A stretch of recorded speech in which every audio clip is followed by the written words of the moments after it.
What is going on, guys? Welcome back to another Shep's Garage video, and today we're going to be answering one of the most popular questions I've seen in my comment section. Why did I buy a Mark 8 GTI or Volkswagen GTI as my first car, and why did I buy this car for the channel? As well going into that is, why did I buy an automatic? So I've been seeing this question a lot in the comments lately, so why I feel like it deserved a video about it. So let's get straight into this video. Now, if you are new to my channel and you are seeing my face on your screen, don't forget to please click that subscribe button. It's free, it doesn't cost you any money to subscribe, and in doing so you get awesome, cool car content, including Mark 8 GTI content, and in return, you are helping me achieve a dream of being a YouTuber. I've always wanted to do YouTube as my full-time job, and I cannot do it without your guys' support. As the summer and spring and summer warmer weather comes to my state, and it comes to a lot of other people's states, I am going to be going to a lot more car events. I'll be able to do a lot more stuff that I couldn't have done in the winter. So I'm also going to be recording more YouTube videos on my Mark 8 GTI's build and modification process. Without that out of the way, let's get straight into why I bought a GTI. Before I go in and tell you why I got a GTI, I feel like it's fitting to explain why and how I fell in love with the GTI and what made me want one so much. So it was a very long time ago. I've wanted a GTI for, I would say, around 5 or 6 years. So I was around 9, 10 years old when I found out about the GTI. And I found out about it on this TV show. A lot of you guys probably know what it is. Top Gear, with the trio with Jeremy Clarkson, Richard Hammond, and James May. That trio is how I found out about this car, specifically with Jeremy Clarkson. At the time, around my age, Jeremy Clarkson was a person that I looked up to, and when I saw him do many reviews on the iterations of the GTI, I saw the one with the Mark V and the V12 variant of the concept variant of the V12 Mark V GTI.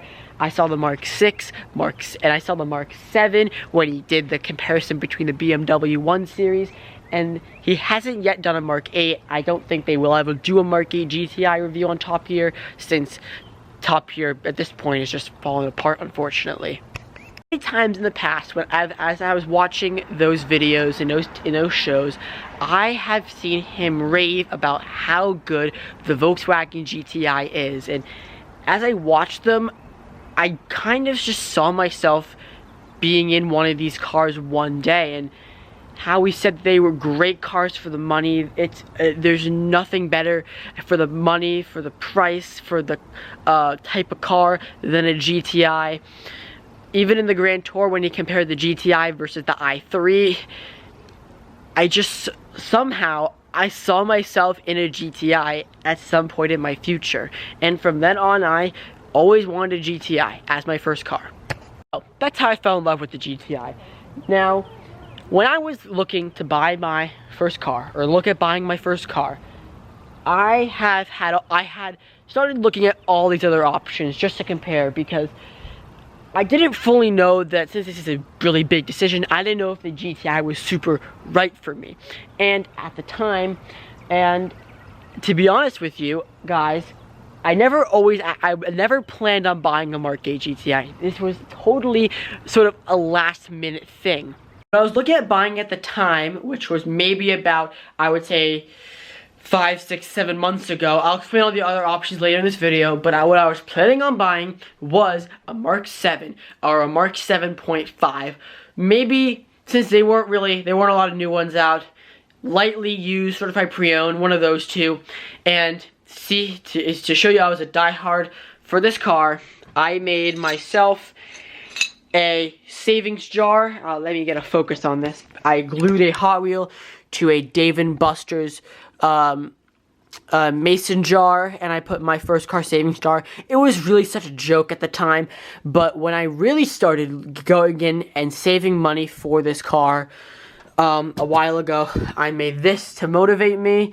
Every single Mark 7 is a white one, and some of them are 7.5s. And when the Mark 8 got announced, I saw it, and I thought it was literally I thought it was so hideous. I thought it was ugly. The back of it, I thought it was okay. The back of it, I thought it was okay. The big problem for me was the front of it. It just was so ugly from the front, in my opinion, at the time, around a year or so ago, when this car was announced that it was going to come to the United States, and I thought the interior was really, really ugly as well. I did not like this part at all. This part down, I didn't like at all. But again, with every car that comes out that gets redesigned, everyone like the previous generation, and then it starts to grow on you a little bit, and that's exactly what happened with this car. I never planned on buying a Mark 8 GTI because since the GTI is such a big community around it, I thought these cars, especially with the chip shortage at the time, these cars were going to be sold out. They weren't going to get any for the lots. They're all going to be sold out because the GTI community is so big. I would think that since everyone would trade their cars in for Mark 8s, the Mark 7s would become cheaper, and that's how I would be able to afford a Mark 7. At the time, I would say I'll be able to afford a Mark 7 because the Mark 8s would be out, everyone want to upgrade, and obviously that wasn't the case. A majority of the community did not like the Mark 8 GTI, and so that really obviously did not end up happening. So I never really thought about getting a Mark 8 GTI until I was in school about a few months ago. I was scrolling through Instagram at the end of a class, and I saw my story that there was this local reviewer in Massachusetts who was at a dealership and they had 2 Mark 8 GTIs. And as I started to like the Mark 8 GTI more and more, this opportunity was a really unique one. I had to go check the car out for myself in person to see what everyone had to say about it. I was more interested in what everyone had to say about it, or the hate around it, and what everyone was complaining about, and I really wasn't going to actually, leave with one. And I walked in the dealership, test drove it, and it exceeded my expectations completely. I picked the one, and I like the car so much that I picked the one in the showroom because it had the better options, obviously, and there were only 2 there. There was this silver one with leather interior and a black one with cloth interior, and I refused to own a black car for multiple reasons, and I left owning the silver one. So, yeah. Oh yeah, and if you're wondering, they actually discounted this car for me. There was no markups or anything, and I'm kind of glad I got it when I did, because right now you can barely find any of them right now due to the chip shortages, and so I kind of glad I got one when I could. But what other cars was I considering for this channel? So let's explain that now. So now you know why I chose a GTI and how I got this car. Now let's explain what other cars I was thinking of. Now, obviously, there were multiple cars I was considering at the time when I was looking at cars. So obviously, the GTI was one of them. I was considering a Mark 7 Golf R. Mark 7 Golf R. Then also for the different regions, so German. I was considering a BMW, like the E92 335i coupe generation cars. From Audi, I was looking at Audi A3 and S3s. I also liked the V10 S6s. I thought those were really cool. And then I wasn't really interested in anything from Mercedes. Japanese. This was a big part I was looking at. I was looking at Toyota 86s, BRZs, Scion FRSs. I was looking at the Honda Civic Type R, the MK8 generation. I was looking at, am I missing any brands? I don't think I'm missing any brands for the Japanese. Oh yeah, Subaru, WRX STI, I was also looking at. Not the new one, the previous generation one. And And then from America, I was looking at the Ford Focus ST and RS. And then I was also looking at a Tesla Model 3. And I ended up with the GTI. And a number of these cars were cars that my parents didn't approve of me owning, and also would have been not have been a good daily driver at all, like the Toyota 86. I cannot daily drive that. It was really down to the Focus, the Civic, and the Civic, the Mark 8, and the Tesla, because all of those cars were in a sort of similar price range that I was looking to spend at the time.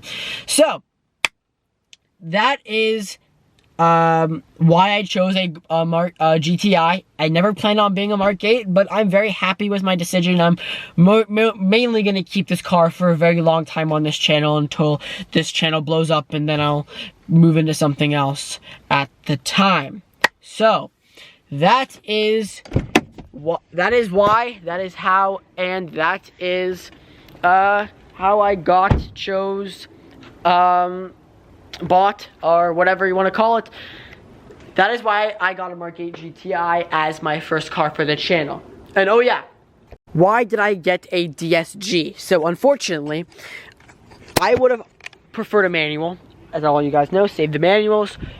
I would have preferred a manual, and I do sort of kind of know how to drive a manual, so it would have been a big issue for me. But because all of the US ones to start, this is a very, very early model. Since I was one of the first people in my state to actually get my hands on a Mark 8 GTI, all of them were automatic. They all had the DSG, assumingly to sell well, I'm guessing, because there are not a lot of people here probably that know how to drive manual. So so again, I didn't build this car, but I would have chosen a manual, but since it has a DSG, I'm also happy with that as well. Also, since only 2 people out of the 4 people in my family know how to drive manual, my mom and I, and my brother and my dad don't know how, or my brother can't drive yet, but a manual would have been really that practical if someone actually needed to borrow my car. Like my dad, he had to borrow my car in multiple instances, so that is why a manual just wouldn't work for this time period right now. But overall, that is why I didn't get a manual, and that is why I got a Mark 8 GTI as my first car. I hope you guys enjoyed this video. If you did, smash that like button. I'll see you guys in the next one. Peace.